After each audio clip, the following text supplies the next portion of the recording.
for all the infotainment across digital content. Subscribe to Digital Commentary.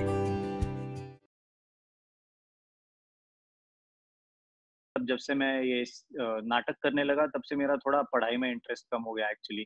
जब मैं 7th में था तो मुझे लगता था कि मुझे सॉफ्टवेयर इंजीनियर बनना है और एक्टर बनना है। जब मैं 8वीं या 9वीं कक्षा में गया तो मुझे लगा कि नहीं यार, ये सॉफ्टवेयर इंजीनियरिंग के लिए साइंस लेना पड़ेगा, तो मैं एमबीए और एक्टिंग कर लेता हूँ। तो उसके बाद जब मैं जूनियर कॉलेज में गया तो मुझे लगा कि ये नहीं, मुझे सिर्फ एक्टर बनना है, मुझे और कुछ नहीं करना है। सब माँ-बाप अपने बच्चों को डॉक्टर या इंजीनियर होने के लिए फोर्स करते हैं। वैसे मेरे मॉम डैड ने शायद मुझे एक्टर होने के लिए फोर्स किया होगा। राइटिंग अच्छी हो तो I think 70% of the job is done actually.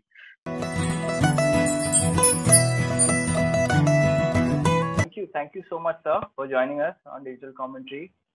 अरे यार, no problem. I was looking forward. मैंने आपके चैनल के काफी वीडियोस भी देखे हैं, so thank you so much honour actually. Sir. ये कितने साल हो गए आपको शुरू होकर करके ये चैनल? सर करीब 1 साल से थोड़ा ज्यादा कह सकते हैं। सर हम भी आपके चैनल भाटीपा को बहुत देखते हैं। अरे थैंक यू राष्ट्रीय डिजिटल पार्टी। सर 3 साल पहले मैं आपका प्ले देख रहा था सर, कामशेत आर्ट फेस्टिवल में। मैं वॉलंटियर था। I was watching. ओह अच्छा, अतुल कुमार के यहाँ पे। या I try to pronounce it टलन। I don't know. वो मराठी में ळ और न होता है ना, तो वो थोड़ा डिफिकल्ट हो जाता है हिंदी में प्रोनाउंस करने के लिए, आई गेस। पर आज मैं आपके साथ बात कर रहा हूँ। It's a great feeling sir, thank you so much. अरे thank you first of all sir, congratulations for Asur sir. You did a great job. Well, Asur के कैरेक्टर के बारे में ज्यादा बता नहीं सकता क्योंकि स्पॉयलर्स निकल जाएंगे लोगों के पास। राइट। बट एक सवाल मैं आपको करना चाहता हूँ कि जब राइटिंग इतनी अच्छी हो तो क्या ये प्रेशर होता है एक्टर के ऊपर कि इसको एग्जीक्यूट अच्छे से करना है, या एक्टर का काम आसान हो जाता है? मुझे लगता है यार, एक्चुअली प्रेशर नहीं होता है उतना, बिकॉज आई थिंक राइटिंग अच्छी हो तो I think 70% of the job is done actually. काफी बार मुझे लगता है कि राइटिंग अच्छी हो या लाइंस अच्छी लिखी हो किसी कैरेक्टर के लिए, तो हम लोग एडेड प्रेशर ले लेते हैं। हमको लगता है कि यार अब ये डिलीवर करना मेरी रिस्पॉन्सिबिलिटी है। But I think it's the other way around. कुछ लाइनें इतनी अच्छी लिखी होती है या कुछ सीन्स इतने अच्छे लिखे होते हैं screen play wise, you just have to be there in that moment and just say those lines or just be that in the moment as the character, or and I think your job is done. तो writing अच्छी होने से responsibility बढ़ती नहीं, in fact I think कम हो जाती है। बिल्कुल। मतलब if you are not convinced about the script, writing थोड़ी वीक हो तो आप भी बहुत ज्यादा एफर्ट लगाने लगते हो और फिर वो it doesn't look that good. मतलब वो समझ में आता है कि लोग एक्टर्स काफी डेस्परेट है just to make this work. ऐसा कोई फीलिंग नहीं हुआ जब आपने असुर की स्क्रिप्ट पढ़ी कि कोई आपको चेंज करना है, मतलब एनीथिंग जो वर्क नहीं कर रहा है आपके लिए, ऐसा कुछ हुआ? नहीं यार, एब्सोल्युटली ऐसा कुछ नहीं था। It असुर was का flawless. स्क्रिप्ट काफी कंप्लीट या काफी फ्लॉलेस स्क्रिप्ट लगता है। और बात यही कि लेकिन मैंने पूरी स्क्रिप्ट पढ़ी थी, जो कुछ भी थी, लेकिन मुझे पता नहीं था कि क्या शूट हो रहा है। मतलब मेरा जो शूट हो रहा है वही मुझे पता था, लेकिन उसके अलावा भी काफी शूट चल रहा था, काफी अलग अलग ट्रैक्स है शो में, तो मुझे वो पता नहीं था। और मैंने जब सीरीज देखी then actually I kind of understood the power of this entire screenplay. Okay. Sir, let's start by talking about your childhood. तो मैं काफी रिसर्च कर रहा था, तो मुझे पता चला कि आप एक जॉइंट फैमिली में पले बड़े हुए हैं जहाँ पे you were with 65 family members. तो Yes. कैसा था? Is this the wada concept of Pune, staying in Pune? Is it that? Yeah, sort of. I mean, my dad was born in a Vada concept. Okay. But the thing is कि उनके जो पिताजी थे, मतलब मेरे दादाजी जो थे, वो गांव से पुणे आए थे। उन्होंने एक जॉइंट फैमिली बिजनेस शुरू किया था और पूरी फैमिली उसी बिजनेस पे डिपेंडेंट थी। मतलब पूरी फैमिली का कॉमन बिजनेस था ट्रांसपोर्ट का। तो उन्होंने ऐसे सोचा कि यार हम लोग को एक साथ रहना चाहिए, और वो आई थिंक वो भी पीरियड था जहाँ पे जॉइंट फैमिली का काफी एक लोगों को, मतलब लोगों के मन में भी इम्पोर्टेंस था। अब थोड़ा कम हो गया है, हालांकि मुझे अभी भी लगता है कि जॉइंट फैमिलीज होनी चाहिए, क्योंकि I believe in the whole concept of joint families.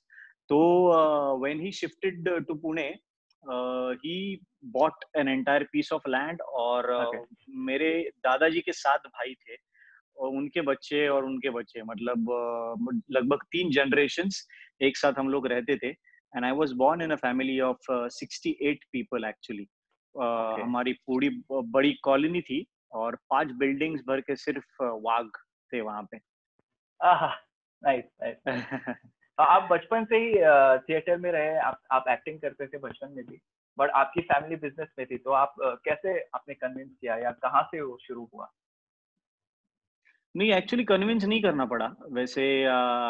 मेरी मॉम एक छोटे से विलेज से है, सोलापुर के यहाँ पे अक्कलकोट नाम का एक छोटा गांव है।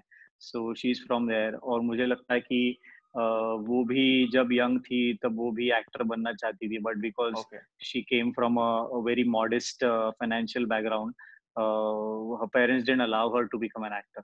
So I think वो थोड़ा ऐसे होता है कि it's her dream which is fulfilled through me. How और वंडरफुल। मेरे मॉम डैड ने तो काफी ज्यादा सपोर्ट किया है। मुझे कभी कभी लगता है कि जैसे मतलब माँ बाप अपने बच्चों को डॉक्टर या इंजीनियर होने के लिए फोर्स करते हैं, वैसे मेरे मॉम डैड ने शायद मुझे एक्टर होने के लिए फोर्स किया होगा एक पॉइंट कमाल, पे। क्या बात है। और मुझे भी काफी पसंद था वो सब। So yeah I think they are very very proud, और उनका इतना एक्साइटमेंट होता है कि कभी कभी उनका एक्साइटमेंट थोड़ा कम करना पड़ता है, because they want to come with me everywhere and be a part of all my ventures, all the celebrations, all the shootings, everything.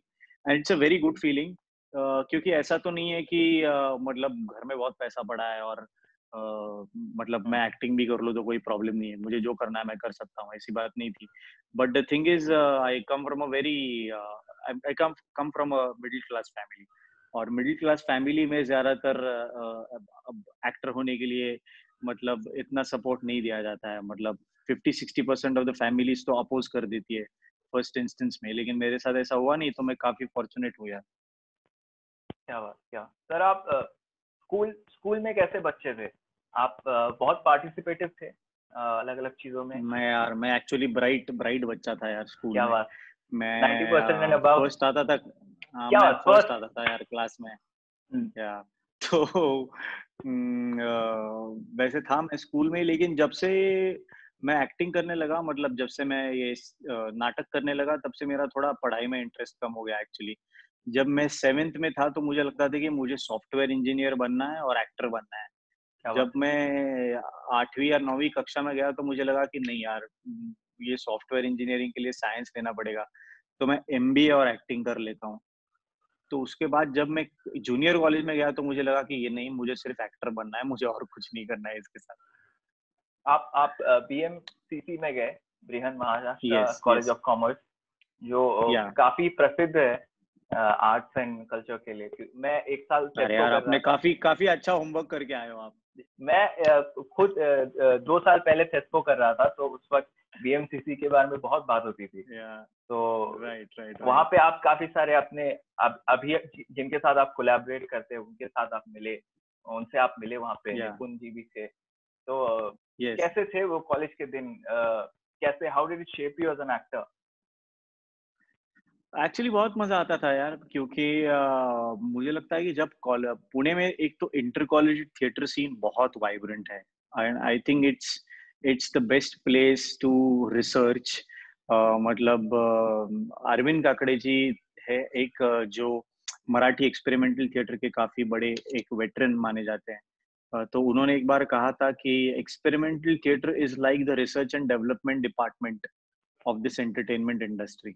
R&D department है, उन्होंने कहा था। तो I somehow agree with him. तो जब हम लोग बीएमसीसी में पढ़ रहे थे, तो ये रिसर्च एंड डेवलपमेंट इस फील्ड का हम लोगों का बहुत जोरों शोरों से चल रहा था, मतलब वहां पे।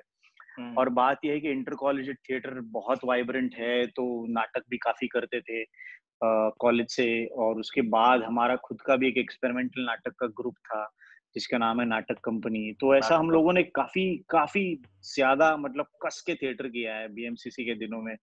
और अच्छा होता है क्योंकि एक्सपेरिमेंटल थिएटर करते वक्त या इंटर कॉलेजिएट के नाटक करते वक्त ना कोई इकोनॉमिकल उस पे प्रेशर नहीं होता है। मतलब ऐसा नहीं है कि किसी ने 4-5 करोड़ रुपए डाले उसमें और आपको वो रिकवर करना है, ऐसा कुछ है ही नहीं। जो कुछ भी करना है वो आपको इसके लिए ही करना है कि आप एक्सपेरिमेंट कर रहे हो अभी, और कोई प्रेशर्स नहीं है इस पे। अलग-अलग किरदार आप ट्राई कर सकते हो, अलग-अलग जॉनर्स ट्राई कर सकते हो। तो वो सब हम लोगों ने काफ़ी सालों तक किया है, अभी भी करते हैं वैसे। बिल्कुल, बिल्कुल, बिल्कुल। सर फिर आपने थेस्को भी किया नाटक कंपनी के थ्रू, और आप मेरे मेरे रिसर्च के मुताबिक आपने 4 बार किया है। Is that correct? एक बार थेस्को मैंने एक्चुअली किया है 3 बार। Okay, so you hosted the awards या night, I guess, actually once. चार बार किया, यू आर राइट। पहली बार हम लोग सिलेक्ट नहीं हुए थे। अच्छा, कूल कूल कूल। आप बेस्ट एक्टर भी का अवार्ड भी आपको मिला था उस प्ले के लिए, जिसके बारे में मैं अभी बात कर रहा था। आसान भाषा में दलन। यस, दलन नाम है show, Dalan. I'll try that out later. तो थेस्को करते वक्त आपको लगा कि मतलब नए इंसाइट्स मिले, कॉन्फिडेंस बढ़ा, क्योंकि बहुत सारे एक्टर्स जो अभी इंडस्ट्री में है, यंग एक्टर्स, वो अक्सर थेस्को के बारे में बात करते हैं, how it change their life, not only in terms of the craft but also give them a lot of contact and मतलब इंडस्ट्री में आगे बढ़ने का रास्ता मिलता है। आपके लिए कैसा था थेस्को? I think it's a brilliant platform, क्योंकि जो प्लेज वहां पे स्क्रीन होते हैं वो जजेस पूरे इंडिया में जाके, जो यूथ थिएटर चल रहा है पूरी कंट्री में, वो सब देख के आते हैं और उनमें से 4-5 प्लेज वो लोग फेस्टिवल के लिए चूज करते हैं। तो it's first of all it's a big honour, क्योंकि इट मीन्स अगर हमारे कंट्री में जो कुछ भी यंग लोगों का थिएटर चल रहा है उसमें से अगर 5 बेस्ट प्लेज उस साल के सिलेक्ट हुए हो, उसमें अगर आपका प्ले सिलेक्ट हो गया तो it's definitely a big honour, it's a big confidence booster. और बात ये भी कि हम लोग पुणे में ज्यादातर थिएटर करते थे, मराठी थिएटर करते थे, तो हमारा जो ऑडियंस था वो पुणे या महाराष्ट्र से लिमिटेड ऑडियंस था, मराठी स्पीकिंग ऑडियंस ही था। और हम लोग पसंद करते हैं मराठी में, मतलब because I can express my self very well in Marathi. I don't think in Hindi और इंग्लिश। मैं Marathi is my mother tongue, तो मैं मराठी में ज्यादा अच्छी तरह से एक्सप्रेस कर सकता हूँ। तो बात यह है कि मराठी थिएटर करना ही हम सब लोगों को पसंद था। लेकिन वो जो होता है ना, कि वो जो कॉन्फिडेंस होता है कि यार मेरा जो एक्सप्रेशन है, मेरा जो थिएटर है, वो मराठी ऑडियंस के अलावा भी जो ऑडियंस है, जो नॉन मराठी स्पीकिंग ऑडियंस है, उनको भी अपील हो रहा है। मेरे थिएटर में जो कुछ भी इमोशनल चीजें हैं, जो कुछ भी इंट्रिकसीज है, वो सब उन लोगों तक पहुंच रही है। तो वो बात बहुत कॉन्फिडेंस दे गई। एंड आई थिंक थेस्को is something that was very I mean instrumental in doing that in our careers. तो हम लोग भी मतलब हमारा थिएटर ज्यादा बाहर लेके जाने के लिए कोशिश करने लगे उसके बाद। इटली भी गए उसके बाद, भी applied for a couple of international theatre festivals, वहां पे भी हम लोग जीत के आए। वो तो कमर्शियल प्ले है, वो तो हम लोग अभी उसके 400 शोज कर चुके हैं अमर फोटो स्टूडियो के, वो भी चल रहा है। लेकिन एक्सपेरिमेंटल थिएटर के बारे में मतलब थेस्को की वजह से काफी हमारा विजन बढ़ गया, मैं बोल रहा हूँ। बिल्कुल बिल्कुल बिल्कुल। सर आपने नाटक कंपनी शुरू किया, आप प्लेस करते गए, अभी भी कर रहे हैं, बट अक्सर हम ये ट्रेंड देखते हैं यहाँ पे कि मतलब जो actors, most of the actors who start doing films and camera oriented content, वो थिएटर करना छोड़ देते, या एस्पायरिंग एक्टर्स जो होते हैं फिल्म या टीवी के लिए, they kind of consider theater as a preparatory medium to get into films. But हम वेस्ट में देखते हैं तो like Benedict Cumberbatch या Jim Parsons, they keep doing plays, और मतलब इवन क्वेंटिन टैरेंटिनो प्लेस कर रहे थे अपनी फिल्मों के डायरेक्शन के बीच बीच। बट ऐसा यहाँ पे ये थॉट क्यों है कि मतलब theatre in itself is an independent medium, ये थॉट क्यों नहीं है? क्या ये चेंज करना जरूरी है, या ये भी अप्रोच हो सकता है कि आपको फिल्में करनी है तो आप फिल्म करो? ऐसा मत सोचो कि थिएटर से सीख के फिल्म में जाना है। What is your take on all of this? Exactly काफी लोग हैं जो थिएटर को स्टेपिंग स्टोन के हिसाब से यूज करते हैं, मतलब I don't really agree with that. और वो मतलब मुझे ज्यादा कॉन्सेप्ट पसंद भी नहीं है वैसे। बट बात ये कि भाई यार थिएटर में पैसा नहीं मिलता है, मतलब आप कितना भी घिस लो उतना पैसा आपको मिलने नहीं वाला जितना आपको फिल्म और टीवी में मिलने वाला है। उतना ग्लैमर भी नहीं है वैसे थिएटर में, बिकॉज आई थिंक एक बार अगर आप बड़े प्रोसीनियम में भी आपका नाटक का शो लगा लो तो 500-600 लोग आके देखेंगे आपका शो। तो उस हिसाब से अगर महीने में आपने 20 शो भी कर लिए तो ऐसा नहीं है कि आप मतलब 1 लाख 2 लाख लोगों तक पहुंच रहे हो। जो फिल्म और टीवी मल्टीप्लाइड बाय रीच है। 50 है, मतलब या उनका रीच हम्म, बहुत ज्यादा है। तो I think that is a problem. But जिन लोगों का प्यार है थिएटर से, जो लोग बहुत पसंद करते हैं सच्चे दिल से, जिनको थिएटर करना बहुत पसंद है, जो पैशनेट है थिएटर के बारे में, वो लोग करते रहते हैं। मतलब नसीर साहब इतने बड़े बन गए, जी। मतलब पूरी दुनिया में उनका इतना बड़ा नाम है, फिर भी he comes back and does his place whenever he feels like. तो yeah there is a lot to learn from someone like him is what I believe. बिल्कुल बिल्कुल और वेरी वेल मराठी सेड। में वैसे थिएटर का बहुत वाइब्रेंट ऑडियंस है। Experimental theatre हो या कमर्शियल थिएटर हो, मराठी में काफी वाइब्रेंट ऑडियंस है थिएटर का। लोग पसंद करते हैं थिएटर में जाना, मतलब इट्स लाइक अ सेलिब्रेशन कि थोड़ा सच धज के जाएंगे, नाटक देखेंगे। It's a very nice feeling. तो मराठी एक्टर्स है जो फिल्म टीवी थिएटर सब लोग साथ में कर रहे हैं, मतलब। बिल्कुल बिल्कुल बिल्कुल। तो आपने बहुत सारी फिल्में की। आप अय्या में थे, the hmm. Rani Mukerji star film. आपने हम्म। वेब सीरीज भी इतने सारी की। यू डिड ब्रोचारा, you did sacred game. But let's uh talk about that one thing which was instrumental for you, Dil Dosti Dunyadari. How did it या happen to you? That TV sitcom, which is kind of loosely based on Friends. Uh, how did that show come to you, sir? I wouldn't say it's loosely based on French. I think the whole idea of guys and girls living together under one roof is itself a very American concept. ये वैसे Indian concept है नहीं कि लड़का लड़की साथ में रह रहे just. But I think in a city like Mumbai, because financially भी इतना difficult हो जाता है घर का किराया भरना और ये सब, that is why 3 लड़के और 3 लड़कियां एक साथ रहने लगते हैं। बट वो I think it was a trend setter. मैं जब कॉलेज में था तभी से मुझे काफी डेली सोप्स के ऑफर्स आ रहे थे वैसे। बट मुझे ऐसा लगा कि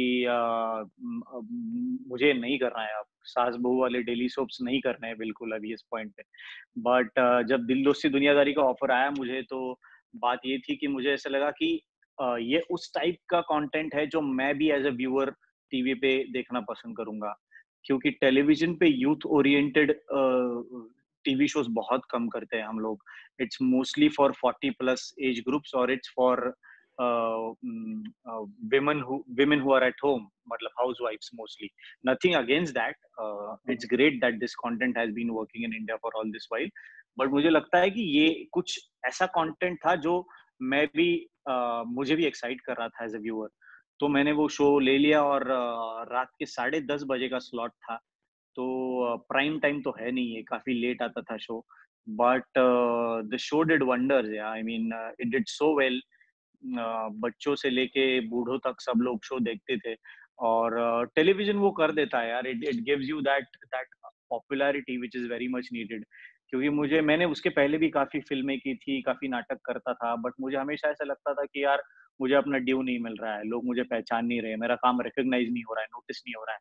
बट दिल दोस्ती दुनियादारी की वजह से काफी चीजें बदल गई मेरी लाइफ में। So let's talk about your digital work, especially Bhadipa, भारतीय डिजिटल या पार्टी। स्पेशली जो लोग अभी तक जिन लोगों ने देखा नहीं, प्लीज जाके देखिए। बहुत ही फनी शो करते हैं, कॉल कास्टिंग काउच। तो यस। इसका इजाद कैसे हुआ सर? इसका आइडिया कहाँ से आया? बात यह है कि कास्टिंग काउच में जो है मैं और निपुण, जी। हम दोनों, और शो का जो डायरेक्टर प्रोड्यूसर है सारंग साठे, मैं, निपुण और सारंग, हम लोग की बीएमसीसी मतलब कॉलेज के दिनों से कॉलेज दोस्ती के है। दिन। हम लोग साथ में जी। थिएटर करते थे वहाँ पे कॉलेज में। तो वहाँ पे कॉलेज में मैं और निपुण, हम लोग का एक थोड़ा हार्मलेस फ्लर्टिंग वाला सीन चलता था लड़कियों के साथ, जब ओके। हम लोग जूनियर कॉलेज में थे तब।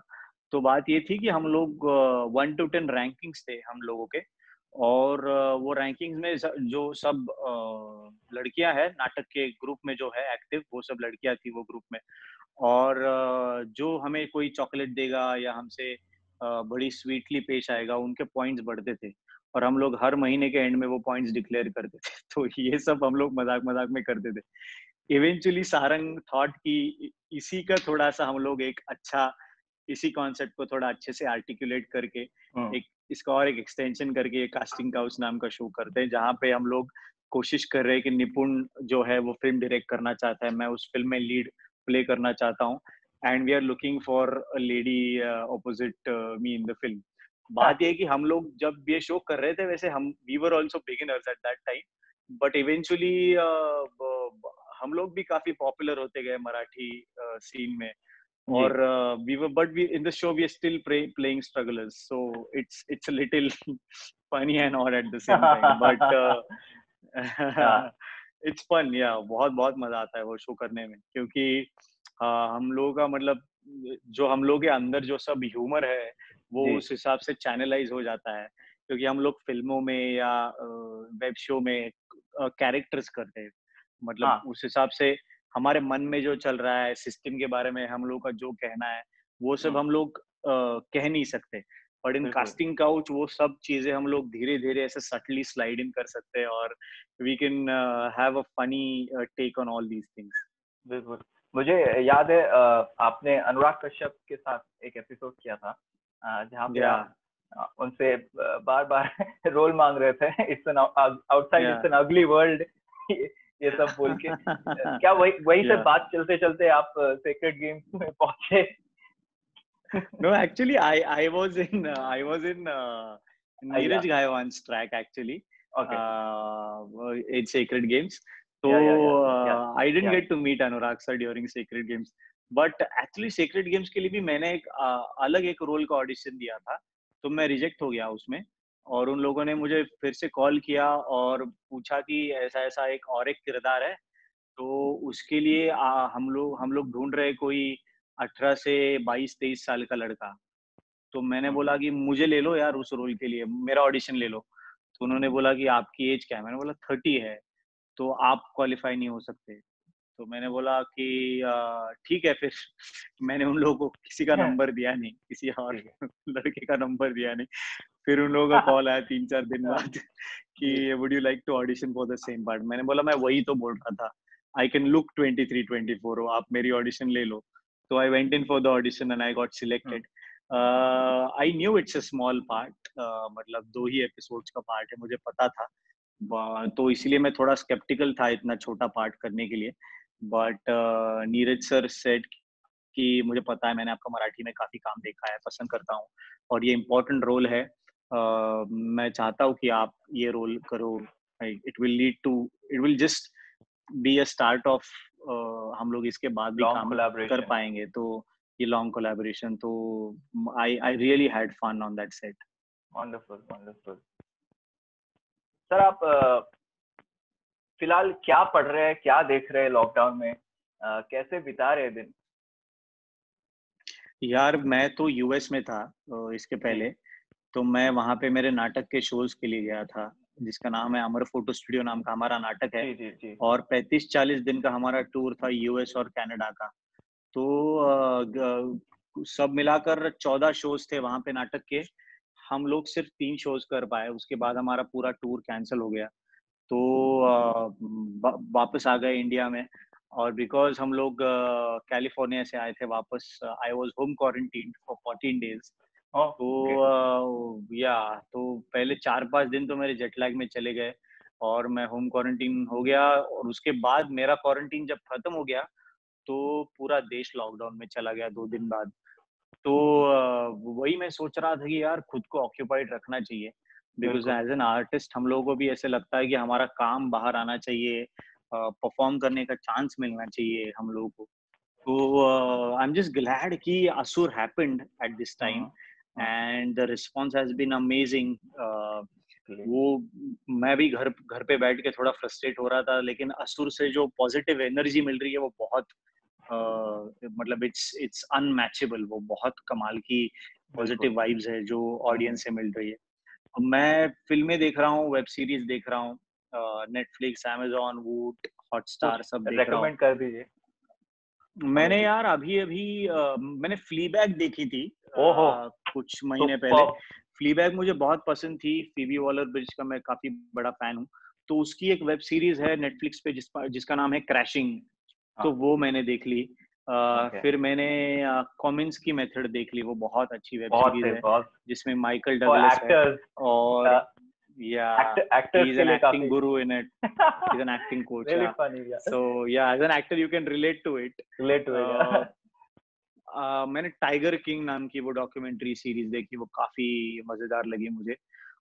अमेजोन पे द टेस्ट नाम की हाँ, एक सीरीज है, या डॉक्यूमेंट्री सीरीज है, which is about the resurrection of the Australian team yeah after yes. Warner and Smith were kind of given a ban for year. तो ये सब चीजें मैंने देखी है। और ऑफ कोर्स असुर देखी यार इंडिया वापस आने के बाद, क्योंकि यूएस में मैं असुर देख नहीं पाया था। असुर देखी मैंने 2 बार, बहुत मजा क्या आया बात देखने में। क्या बात है, क्या। तो असुर असुर के साथ असुर प्रोजेक्ट आपके पास कैसे आया? किस तरीके से कोलैबोरेशन शुरू हुआ? मुकेश छाबरा जी जो है, उनके यहाँ जी। से मुझे कॉल आया था, उनकी कास्टिंग कंपनी से। तो मैंने ऑडिशन दिया था, और ऑडिशन होते ही ऐसे लगा था कि ऑडिशन बहुत अच्छा हुआ है। काफी बार मुझे तो लगता है मेरे 90% ऑफ द ऑडिशंस मेरे अच्छे होते नहीं है। लेकिन इस बार मुझे थोड़ा सा लग रहा है कि ऑडिशन ये अच्छी हुई है अपनी, तो मतलब ये ठीक गया है सब। तो I got a call for the show, और मुझे कैरेक्टर के बारे में बताया गया, तो I was like this is kickass, this is absolutely brilliant.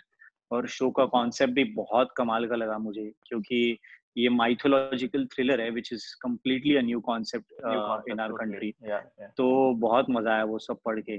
मैं ज्यादा बात नहीं कर सकता क्योंकि स्पॉइलर आ आई जाते नो, हैं धीरे धीरे, I know. And is please very unfair. Guys but go and watch या इट। इट वाज फन यार, मतलब Asur is a show, I am so glad it happened, and I'm या really truly, excited for truly. the second season actually. We so loved you in it. Second season का कुछ Thank update you. है क्या इसका? Writing. As far as I know, they are writing it, oh, the second wonderful. season. The writers are working on it, and मुझे लगता है कि 5-6 महीने में शायद हो जाएगा उनका लिख के। उसके बाद प्री प्रोडक्शन और शूट, उसके बाद हम्म, we'll be able to upload the episodes. बिल्कुल, बिल्कुल। सर, मैं ये भी पढ़ रहा था कि you dated your wife for 13 years before you got married. जो जो मिलेनियल्स हमें देख रहे हैं, can you give us tips to how to make it work for so long, so beautifully in the 21st century, in the age of social media? What is the driving No, force? I think love is the only driving force, nothing else. And मुझे लगता है कि यार, मतलब I don't know, I actually believe that you fall in love just once in your life. I Okay. don't know if this theory could be wrong, but मैं मतलब I was in love just once, and eventually I was How sweet. lucky enough that I dated that girl, and both of us were lucky enough that we could still, sail through it. We were in a long distance relationship for quite some time. शायद उसी वजह से breakup नहीं हुआ हम लोगों का, because अगर एक साथ होते तो काफी झगड़े हो सकते थे। लॉन्ग डिस्टेंस में थे तो क्वारंटीन में मतलब दिन कितने में लोगों का ब्रेकअप हो रहा होगा अभी? आई नो यार, आई नो। I know. तो वही है, शायद इतने साल तक टिक पाया हमारा प्यार शायद। क्या बात है, वेरी स्वीट। एक्चुअली मैं उसको क्रेडिट देता हूँ, क्योंकि एक स्ट्रगलिंग एक्टर के साथ रहना इतने साल, तो उसको बहुत क्रेडिट जाता है। पैसे भी नहीं कमा रहा था मैं काफी साल, वो पॉपुलैरिटी भी नहीं मिल रही थी, जो काम था वो सब अननोटिस जा रहा था, but she was with me all this while, so that's the best part I guess. Very very beautiful, very beautiful. Sir, या आप आगे अभी क्या क्या काम आपके आ रहे हैं, प्रोजेक्ट क्या क्या आ रहे हैं जिसमें हम आपको देखेंगे? एक्चुअली यार, मेरी दो फिल्में मैं शूट करने वाला था, दो फिल्मों के लिए, जून और जुलाई में। अब पता नहीं वो फिल्में कब होने वाली है। फिलहाल तो the projects have been like देव been, I won't say they have been shelved, but फिलहाल तो थोड़ा सा मतलब वो रुक गया है पूरा काम। और बात ये है कि नया मैं एक्चुअली कुछ नहीं कर रहा हूँ। I was just waiting for these two films, उसके अलावा मैं नया कुछ नहीं कर रहा हूँ। जब असुर का सेकंड सीजन लिख के हो जाएगा वही है। और एक मराठी फिल्म की है मैंने, जो रिलीज हो जाएगी शायद शायद इस साल। बाकी Could तो you name कुछ it, नहीं sir? यार। Name of It's called Karkhani Sanchivari. okay. That's the working title of the film. I don't know if this title has been finalized, but वो एक फिल्म आएगी मेरी इस साल। और मेरी एक फिल्म है गर्लफ्रेंड नाम की, जो अभी अभी Amazon प्राइम पे आई है। तो जो लोग मेरा काम, जो नॉन मराठी ऑडियंस है, जो अभी अभी मुझे जानते हैं असुर की वजह से, I would request you guys to जी. Watch that film. It's on Amazon prime, it's called girlfriend, it's a Marathi film. उसके अलावा मेरी एक फिल्म है मुराम्बा, जो नेटफ्लिक्स पे है, तो उसमें Yes. मिथिला पालकर भी है, तो उसके लिए देख लो यार वो फिल्म। मिथिला के लिए आप देख कौन सकते सर हो वो आपके लिए देखेंगे? Also, also trivia. So Mithila yeah, was a volunteer while you were in TESPO. You were acting in yes, TESPO. Is it yes, right? yes, yes. She Wonderful, was a wonderful. volunteer, yeah, To and we've TESPO been friends production. since then, and eventually, How wonderful, how wonderful. yeah. As an actor, अभी क्या कर सकते हैं sir? मतलब कुछ काम तो नहीं मिल रहा है फिलहाल, तो एक्टर लोग घर पे क्या कर सकते हैं फिलहाल? See, as an actor हम लोग घर पे बैठ सकते हैं, हम लोग शांति से बैठ सकते हैं। That is also important for our profession. ऐसा जरूरी नहीं है कि हम लोग सिर्फ काम करते रहे। और बात यह है कि ऐसे नहीं कि सिर्फ एक्टर्स घर पे बैठे हैं, ये पूरी दुनिया घर पे बैठी है यार। बड़े बड़े प्रेसिडेंट से लेकर मतलब एक्टर तक सब लोग घर पे ही है। The whole world has come to a standstill. So I think as actors मतलब हम सब लोग थोड़े डर रहे हैं, इनसिक्योर हो रहे हैं कि आगे आगे क्या होने वाला है, कैसे काम मिलने वाला है। But I think it's time we just use all of this to introspect. शांति से घर पे बैठे सोचे कि मैं अपने क्राफ्ट पे कैसे काम कर सकता हूँ। जैसे होता है ना यार, क्लासिकल गाने वाले रियाज करते हैं, हम लोग एक्टिंग के बारे में हमको ऐसा लगता है कि मैं थोड़ा जिम कर लूँ, मैं थोड़ा अच्छा फोटो शूट कर लूँ, टिकटॉक पे 3-4 वीडियोस कर लूँ, तो यही मेरा एक्टिंग का काम है। तो वैसे तो होता नहीं है। एक्टर का भी खुद का एक रियाज होता है, और उसके लिए काफी चीजें पढ़ना जरूरी है। काफी एक्टिंग के एक्सरसाइजेस होते हैं। I think you should sharpen your skills as an actor. तो एंड जस्ट रिलैक्स यार, I mean just sit at home, watch new stuff, because पता नहीं कि ऐसा फिर कभी पीरियड, ऐसी फेज कभी लाइफ में फिर से मिलेगी जहाँ पे हम लोग घर पे शांति से बैठे हैं। तो या जस्ट चिल। और थोड़ा इंस्टा लाइव सेशंस कम करे तो भी एक्टर के लिए फायदा हो सकता है। ऐसे थोड़ा प्रोफेशनल फ्रंट टिकटॉक पे के वीडियोस एक दो कम कर लो तो भी चलेगा। टिकटॉक डिलीट ही कर दो मेरे ख्याल से। Yeah. बट सर आपको लगता है कि अगर लॉकडाउन ऐसा चलता रहे तो industry will adapt to it, maybe घर पे ही शूट करके ऐसी कोई लॉन्ग फॉर्मेट सीरीज या फिल्म ही बना दे कोई, ऐसा कुछ हो सकता है? या कोई प्रोफेशनल आपको कांटेक्ट कर रहे हैं क्या ऐसी किसी चीज के लिए? मुझे मतलब एक शो के लिए आई वाज कांटेक्टेड, जो मैं घर से कर सकता हूँ। और it's a web series, because I think it's a TV show. तो I am speaking to those guys regarding that. बात ये है कि यार किसी को पता नहीं है कब तक ऐसे ही चालू रहने वाला है ये lockdown. And entertainment is a necessity in these times. मतलब सब लोग घर पे बैठे हैं, तो दे नीड सम और the other sort of entertainment. तो ओटीटी प्लेटफॉर्म का भी कंटेंट एक लिमिट के बाद खत्म हो जाएगा। टीवी पे तो कुछ नया नहीं चल रहा है। नाटक हम लोग देख नहीं सकते, सिनेमा हॉल्स में जा नहीं सकते। तो कुछ ना कुछ एंटरटेनमेंट के लिए I think people will like have innovative ideas to work from home that way. But I am positive. मुझे ऐसे लगता है कि ये सब खत्म हो जाएगा and we will all get back to work. It will definitely affect us as artists. मतलब the way we think, the way we look at our own art, वो सब अफेक्ट होने वाला है इसकी वजह से। लेकिन आई एम होपफुल, मैं पॉजिटिव हूँ यार। मुझे लगता है कि I am longing to face the camera once again, I am longing to be back on stage. और ये सब होगा, मतलब ऐसे नहीं है कि हम लोग पूरे लाइफ में घर पे ही बैठने वाले हैं, काम तो होगा यार। बिल्कुल बिल्कुल, हम सब इस फेज से निकलने वाले और खूबसूरत दिन आने वाले हैं। With that, thank you so much sir for joining us. बहुत अच्छा लगा आपसे बात करके। Thank you. और इसी तरीके से keep being the humble grounded person you are, keep entertaining us, and please to ask our Marathi viewers to subscribe to our channel in Marathi if you could please. आपल्या सगळ्या मराठी मित्रमैत्रिणींना मी सांगेन की सध्या सगळे घरी बसून आहात, चांगला कॉन्टेंट तुम्हाला बघायचा असेल तर नक्की यांचं चॅनल सबस्क्राईब करा। खूप चांगला कॉन्टेंट आहे। आता मी आलो यांच्या चॅनलवर म्हणजे तर चांगलाच असणार, तर नक्की बघा। Thank you so much sir, thank you so much. Thank you यार, थैंक यू, बहुत मजा आया, थैंक यू सो मच। बहुत मजा